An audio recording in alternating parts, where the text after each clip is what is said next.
Encore une fois, bonjour à tous mes frères et sœurs congolais avec lesquels nous participons à cette construction à travers notre forum Res Publica, où nous partageons les inquiétudes et nous préparons bientôt à monter des stratégies pour assister notre pays et nos autorités à œuvrer en faveur du changement de notre quotidien et de l'avenir de ce pays. Je voudrais, bien aimé, je ne sais pas, vous allez me suivre aujourd'hui, demain, après-demain, 3 semaines, 2 semaines après-demain. Je vous dis que cette vidéo, je la fais au nom de l'actualité. Le chef de l'État a parlé. Voilà l'actualité. Le chef de l'État a parlé. Il a parlé. Les gens ont dit qu'il était malade. Il est parti en Belgique, certes, il était malade. Il est parti en Belgique. Il a été soigné. Il est en bonne santé. Il a dit lui-même. Nous l'avons suivi tous. Mais je voudrais ici présenter mes inquiétudes. Mes inquiétudes, c'est les gens qui entourent le chef de l'État, les conseillers du président de la République. Le chef de l'État est convalescent.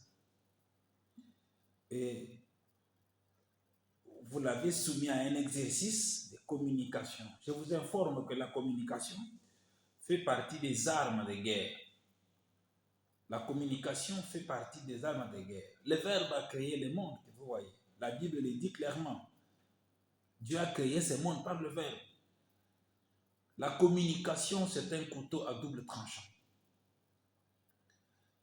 Avant que les chefs communiquent, vous devez être sûr que toutes les zones d'ombre qui peuvent planer dans des questions surprises des journalistes ne vont pas souffrir d'éclaircissement, de précision et de lucidité.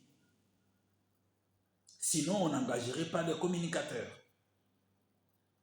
Parce que communiquer, ce n'est toujours pas avoir son verbe, ce n'est pas seulement avoir la mobilité de la langue dans le palais, ce n'est pas seulement avoir la matière ou la maîtrise technique, mais c'est aussi des talents.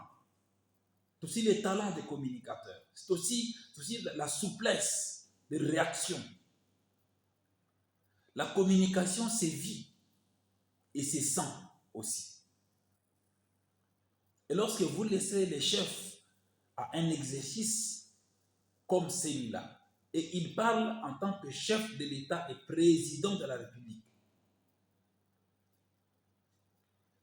et dans son état où il est, moi, j'ai des inquiétudes parce que le chef de l'État dit qu'il a eu un engagement, par exemple, je prends juste cette expression-là, de réduire il a un engagement, il a un engagement de réduire le poids, de réduire comment on appelle ça, le pouvoir d'achat. Le chef de l'État a dit qu'il a un engagement de réduire le pouvoir d'achat. Et je me suis posé cette question-là. Peut-être que c'est passé inaperçu, mais ce n'est pas correct. Ce n'est pas correct qu'on laisse au chef de l'État ce genre de trucs passer dans la communication aussi importante comme celle venant d'une autorité la plus importante de ces pays. Le président Biden l'a payé cash. Et on a prouvé qu'il y avait un problème de santé. Finalement, il a cédé la place à Kamala Harris aux États-Unis. Alors, c'est pour dire que la communication, c'est là qu'on peut mesurer la stabilité mentale de quelqu'un, la stabilité physique et la stabilité intellectuelle technique de quelqu'un. C'est par la communication. La manière dont il fait la communication, la manière dont il s'exprime, la manière dont il jette le regard quand il communique, la manière dont il parle avec certitude dans ses mots, avec précision dans ce qu'il dit. Certainement, certains mots peuvent échapper par rapport à, ça dépend de la langue dans laquelle on communique, quand on fait un effort pour transposer l'expression que l'on a dans les mots qui sont utilisés par une langue qui est pauvre ou riche en vocabulaire. Ça pose des problèmes, c'est normal tout ça. Mais d'abord, l'expression, le contenu du message et la maîtrise que vous avez à communiquer. Et tout ça, ça compte. Au niveau où les chefs de l'État se trouvent aujourd'hui. L'exposé à un exercice où des trucs comme ça échappent. C'est pas beau. C'est pas beau. Entrons en matière. La situation sociale, elle est ce qu'elle est. Elle est ce qu'elle est. Et je ne sais pas, le chef de l'État a dit qu'il a du temps, puisqu'en 2028, malheureusement, nous, peuples, nous n'avons pas le temps. Nous, peuples, nous n'avons pas le temps. Les temps, nous ne l'avons pas. Malheureusement, c'est la seule matière que nous n'avons pas le temps. Parce que 4 ans, ce n'est pas beaucoup. La première année, malheureusement, terminée. Avec les parlementaires, avec le Sénat, avec les combines politiques, les positionnements des uns des autres, les alliances se faisant autour du gâteau, chacun devra tirer le drap de son côté. Nous avons perdu une année. Nous sommes au mois d'août. Alors, il ne reste que 4 ans. Dans 4 ans, il y a une année qui nous servira de transition vers les élections.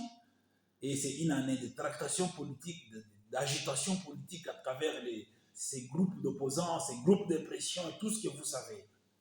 Et avoir le volume du problème que nous avons sur le plan social et la manière dont les choses s'étirent.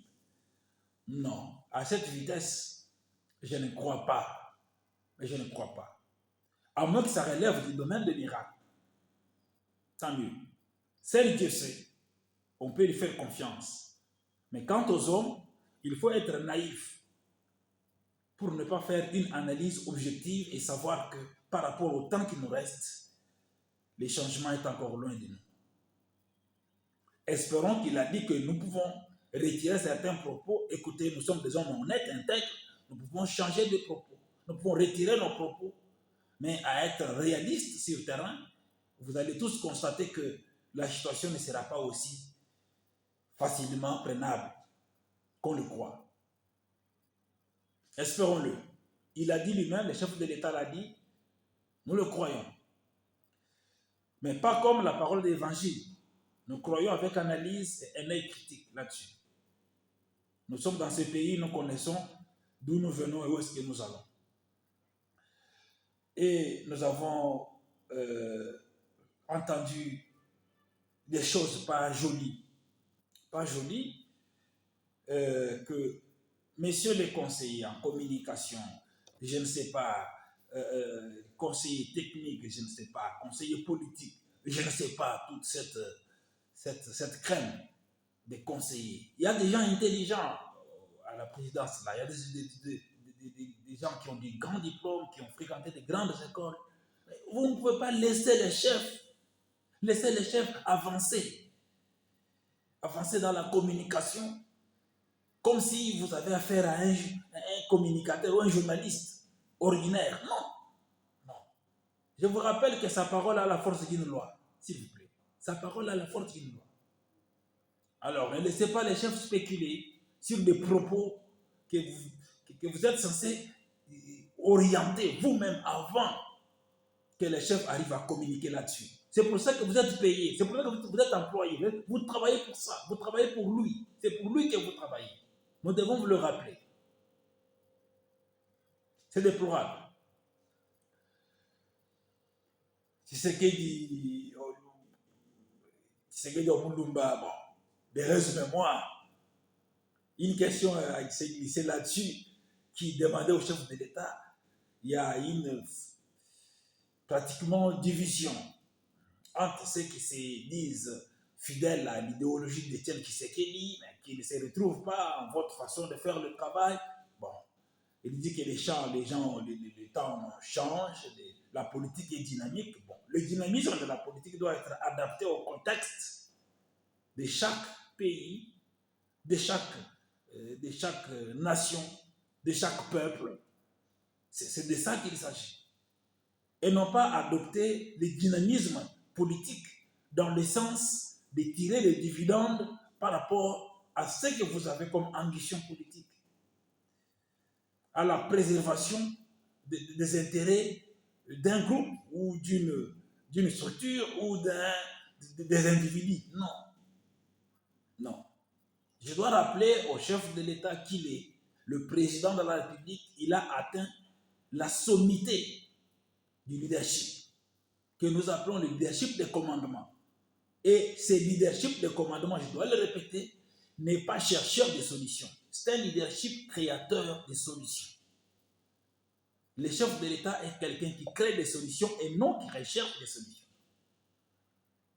Alors, c'est ainsi que nous attelons à ce que nous puissions être plus directs avec ces nouveaux mandats qu'il va commencer, qu'il a déjà commencé, malheureusement avec beaucoup de contretemps, beaucoup de lenteur liée à cette cacophonie entre les assoiffés du pouvoir et les luttes de positionnement des uns des autres, et que nous déplorons, qui nous a fait perdre pratiquement 8 à 9 mois dans un mandat qui est d'ailleurs insuffisant pour le développement du pays. Bon, le temps, oui. Ceux qui croient en Tshisekedi croient en Tshisekedi, ceux qui ne croient pas en Tshisekedi ne croient pas en Tshisekedi, mais nous avons de sérieux problèmes dans ce pays qui touchent à notre survie, qui touchent à notre devenir, en tant que peuple, en tant que nation. Et ça, il faut le dire. Ça, il faut le dire. À ce qui concerne le travail en soi, qui doit se faire autour de l'orientation, de la règle mère principale que nous appelons constitution. Parce que c'est d'elle qu'il s'agit. La constitution actuelle, le président lui-même l'a bien dit, il y a des dispositions verrouillées. Penser à la révision constitutionnelle, c'est une bonne chose, mais j'ai toujours crié à la précipitation dans la spéculation à travers le média.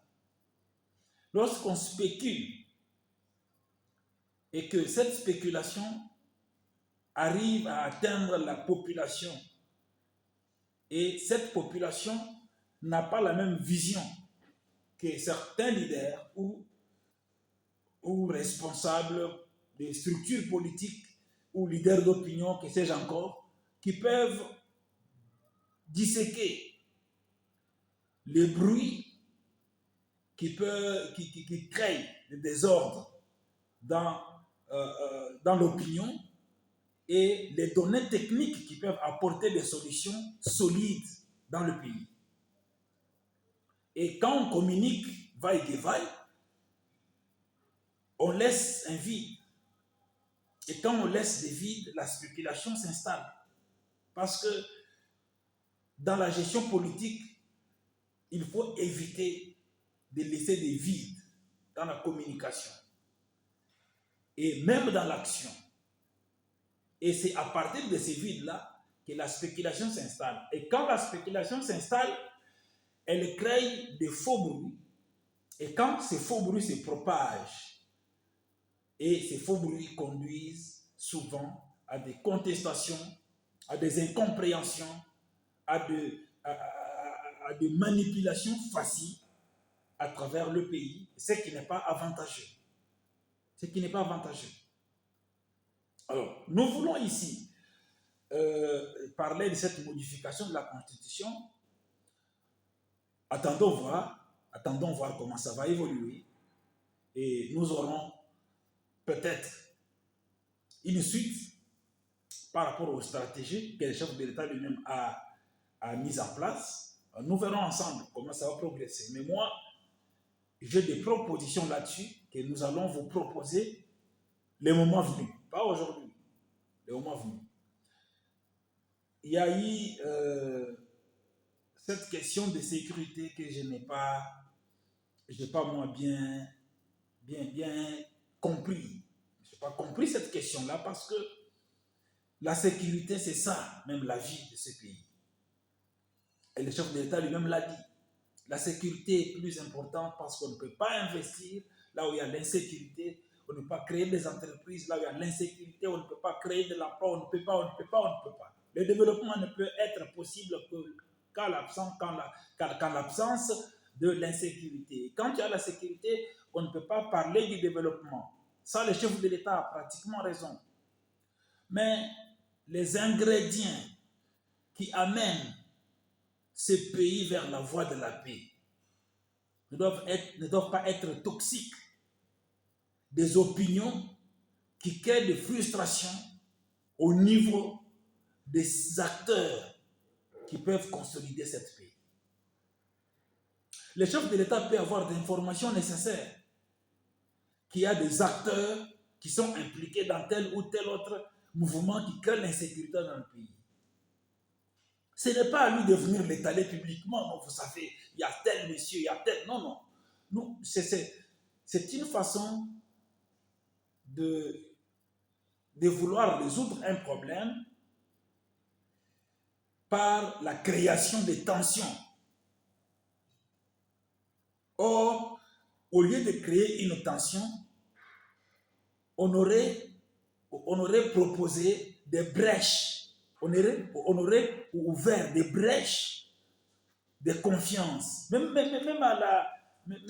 à l'hypocrisie, de confiance, même à l'hypocrisie, je pèse mes mots, même à l'hypocrisie, mais non pas aller droit vers le but de manière brute, et puis commencer à créer des spéculations autour des propos d'une autorité aussi importante comme le chef de l'État. Et ça, c'est à déplorer aussi. C'est à déplorer. Alors, je lance ce message juste de manière globale. Les détails suivront. Nous avons beaucoup de détails là-dessus, nous avons beaucoup d'échanges là-dessus, nous avons beaucoup de contre-vérités qui passent à travers les fils de communication qui sont multiples aujourd'hui, que nous n'apprécions pas parce que chacun spécule à sa manière, et c'est ce que nous n'apprécions pas. Pour notre pays, ce n'est pas beau. C'est pas beau. Et au finish, nous espérons que la justice, parce que la question a été aussi abordée de la justice, je vous ai dit dans l'une de mes vidéos qu'il y a des dénonciations, les députés parlent, ceci parle, cela parle, ils parlent de détournement, ils parlent de ci, de cela, oui, mais vous allez amener ces dossiers où? Vers la justice. Donc le chef de l'État lui m'a décrit que cette justice est malade. Alors on amène un malade vers un autre malade pour le soigner, ou bien on amène juste parce que c'est un médecin, même s'il est malade, il va se débrouiller pour soigner le malade que lui a emmené. Tout ça, ce sont des questions qu'il faut élucider. Il faut amener des éclaircissements avec précision pour que ce genre de spéculation ne puisse pas nous rattraper avec le temps. Parce que nous n'aurons pas bien réparé aujourd'hui, finira par nous rattraper, si pas nous, nos enfants, nos petits-enfants. Même cette guerre qui nous arrive par le trichement de nos voisins, de mauvaise foi, et si nous ne prenons pas de bonnes méthodes pour mettre fin à cette guerre, elle va ressurgir sous une autre forme. Peut-être pas pour nous, mais pour nos enfants et pour nos petits-enfants. Nous vivrons ça d'une autre manière. Alors, ce sont des choses sur lesquelles il faut tabler sérieusement et qu'aujourd'hui, on demande à notre frère Constant Moutamba, qui est ministre de la Justice, que nous apprécions, qui fait des efforts consistants, mais à qui nous disons, mais il y a des dossiers qui aujourd'hui ne pouvaient pas faire objet, faire ressurgir beaucoup d'émotions à travers l'opinion, mais qui ne doivent pas être activés aussi émotionnellement. Avant d'arriver, de tirer les cadavres dans des placards, ces cadavres-là sont là il y a des années. Les autres sont déjà décomposés, qui peuvent avoir des maladies contagieuses, ils peuvent contaminer un grand nombre de leadership, un grand nombre de leaders, un grand nombre de populations, et puis amener à des infections qui ne seront pas peut-être guéries dans 5, 10, 20 ans, voire 50 ans dans ce pays. Et nous devons toujours faire attention lorsque nous attaquons ce genre de dossiers. C'est très important, ce sont des dossiers très sensibles. Nous sommes dans un pays qui vient d'être très loin, il y a eu des morts, il y a eu de blessés, il y a eu des millions de morts, il y a eu beaucoup de soucis. Il y a même des ministres qui sont au gouvernement aujourd'hui seront concernés. Il y a des cadavres dans leurs placards. Même les autorités qui sont en fonction aujourd'hui, des officiers, des généraux. Alors, ces placards-là ne doivent pas être tirés comme ça au hasard parce qu'on a eu une occasion de se venger contre tel ou tel autre monsieur. Non, c'est le placard où nous devons tirer sincèrement avec justice, avec droiture et puis avec équité. Pas de manière partielle, mais de manière générale et globale. Tirons le placard totalement et puis rendons justice à tout le monde de la même manière. Alors, ce sont là quelques soucis que je me suis fait par rapport à cette communication chef de l'État. Et mais nous souhaitons que les choses avancent mieux. Et nous allons revenir. J'ai suivi aussi le ministre de Communication qui, au-delà de la maîtrise de certains dossiers, mais les fonds, en fait, je n'en veux pas au ministre de Communication, c'est son travail, de communiquer, c'est la langue officielle du gouvernement. Mais je dois vous rappeler aussi que nous avons du travail, non seulement pour finir la guerre dans l'est du pays, mais aussi la guerre dans notre tête, la guerre dans nos cuisines, la guerre dans nos parcelles, la guerre chez nos voisins, la guerre de notre société. Elle est aussi plus importante que celle des armes. Alors, c'est un peu ça de manière à ramasser mes inquiétudes que je tiens à partager avec les Congolais. Pas de manière radicale ou activiste, je tiens à partager ça de manière patriotique et que le Seigneur nous vienne en aide pour que nous puissions mettre des stratégies en place afin de changer notre devenir collectif. Merci beaucoup.